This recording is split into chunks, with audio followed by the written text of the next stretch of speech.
Good morning, Salem Casters. It is Good Friday. It is April 2nd, 2021.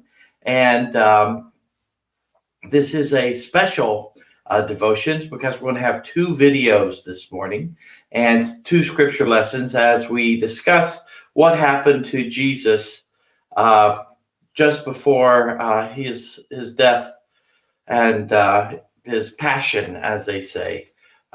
Before he's put into the tomb later, technically this evening, as we discuss the events leading up to his crucifixion.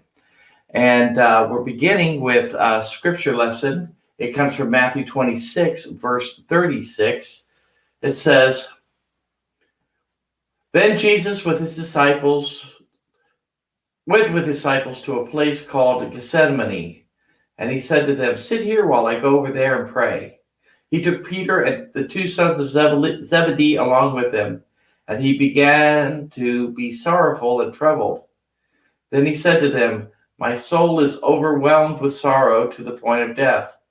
Stay here and keep watch with me.' Going a little farther, he fell on his face to the ground and prayed, 'My Father, if it is possible, may this cup be taken from me. Not as I will, but as you will.'" Okay, there we are in Matthew 26. We're talking about he is in the Garden of Gethsemane, and our video will show that right now.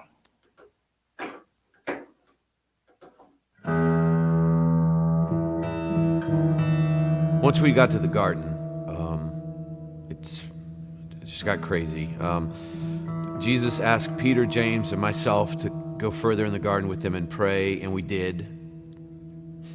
We tried. We kept falling asleep. Jesus kept waking us up. I remember one time he said, "The spirit is willing, but the flesh is weak." That's true. It's all a blur. And I think this whole mess got started because of Judas. Did he really think what he was doing was right? There he is. He's the one you want, the one praying by himself. Now the others, they will come up and try to create some scene. But the one that I kiss on the cheek, that's the one you want. Now 30 pieces of silver, right? That's what we agreed upon? 30 pieces. Forget about the rest. The one that I kiss on the cheek, that's the one you want. A kiss? Judas betrays Jesus with the kiss of a friend? And then it got crazy. Peter grabs a sword and he cuts off this guy's ear. And Jesus just reached down and picked it up and put it right back on the guy's head, as if nothing had happened. And then they took him. I'd love to tell you that we fought for him, but we didn't. Everyone ran. I ran.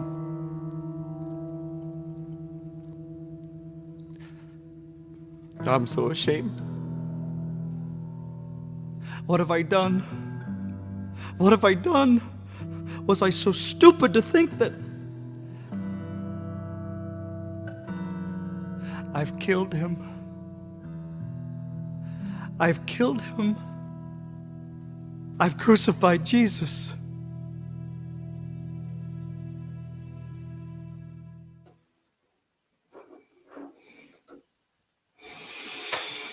That was intense, and it will continue to be so as we do our next video. But first, I'm going to read from Matthew 27, starting at verse 45. "From noon until 3 in the afternoon darkness came over all the land. About 3 in the afternoon, Jesus cried out in a loud voice, Eli, Eli, lema sabachthani, which means, my God, why have you forsaken me? When some of those standing heard this, they said, he's calling Elijah. Immediately one of them ran and got a sponge, filled it with wine vinegar, put it on a staff, and offered it to Jesus to drink. The rest said, now leave him alone. Let's see if Elijah comes to save him. And when Jesus had cried out again in a loud voice, he gave up his spirit. At that moment, the curtain of the temple was torn in two from top to bottom. The earth shook, and the rocks split, and the tombs broke open, and bodies of many holy people who had died before were raised to life. They came out of the tombs after Jesus' resurrection and went to the holy city and appeared to many people. Okay, I've got another video to show, and I'll give you a second to set that up.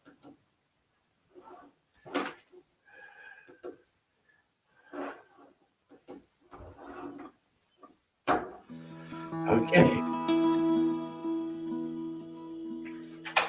I crucified Jesus. It's what the crowd wanted, and that's what they got. And personally, I don't feel like that man did anything to deserve that, but I was just a soldier doing my job. When the governor gave his sentence, that's when I would go to work. I loved that job. I felt like I was administering justice every time I nailed someone to a tree. But that man didn't deserve that. Didn't make sense to me. It makes no sense. There I was, rotting in a jail cell for stealing, murdering. You name it, I've done it. And I knew the next time I stepped foot outside that jail cell, well, and that was it. So the guards, they came and got me, and they put me beside this guy that was beaten to a pulp. Then Governor Pilate started asking the crowd, which one of these men do you want me to set free? I mean, it was obvious. I mean, the crowd, they're going to say, let Jesus go. And then I was going to tell them where they could go. And then the crowd, they started chanting Barabbas. I mean, they were saying my name. They were saying my name over and over and over again. The guards, they threw me to the crowd, and they took Jesus to Golgotha. I mean, one minute I am a man marked for death, and then the next I'm free. It made no sense. So I followed him all the way to Golgotha. I was stationed at Golgotha that day. We just raised the second criminal when they brought him to me. I'll never forget the way he looked. He'd been beaten, spit on, whipped. He was unrecognizable as a man. Hideous. What was left of his clothes were stripped off of him, and he was thrown down on the cross. That's when I went to work. Generally, when you crucify a man, the first hand is the most difficult. The criminal wants to get away, he fights you. So I would have two soldiers hold him down, but this guy, he didn't put up a fight. I just thought he was exhausted. As an executioner, I've been called every name in the book. I've had men yell at me, plead with me.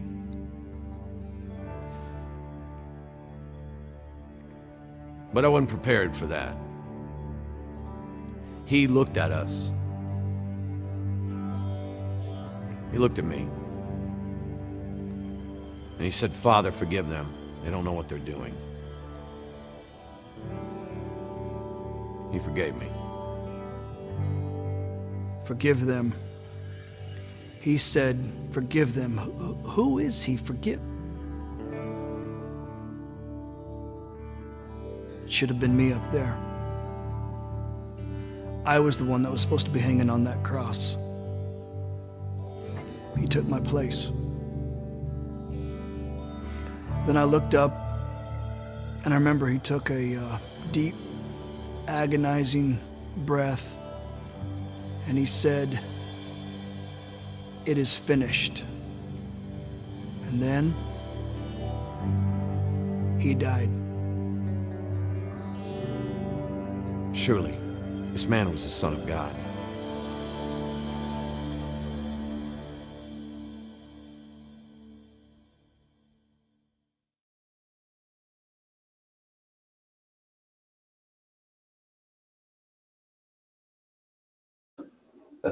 That was a little intense, but that's what the situation was.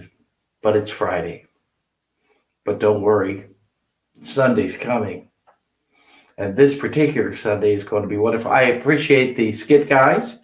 We do have streaming rights to stream those videos, and I appreciate the work that they do. They do a very good job of giving us messages on that we use all the time. Tonight we have at our church the Easter egg hunt at night, and you're welcome to be part of that if you bring kids and come Easter egg hunt with flashlights. So bring flashlights. And then Sunday morning we have our Easter sunrise service at 7:30, breakfast right after, and then at 9:30 we're going to have our big resurrection service, and we'll have the bells playing and the choir singing, and we're going to have communion. It's all going to be great. If you're going to be home for our service, I encourage you to prepare for communion by having bread and juice ready to share communion with us on this most special Easter Sunday, 2021. Well, you have a wonderful day. May God bless you. It is cold but sunny out, and weather will get better this weekend. Looking forward to seeing you this Sunday. God bless.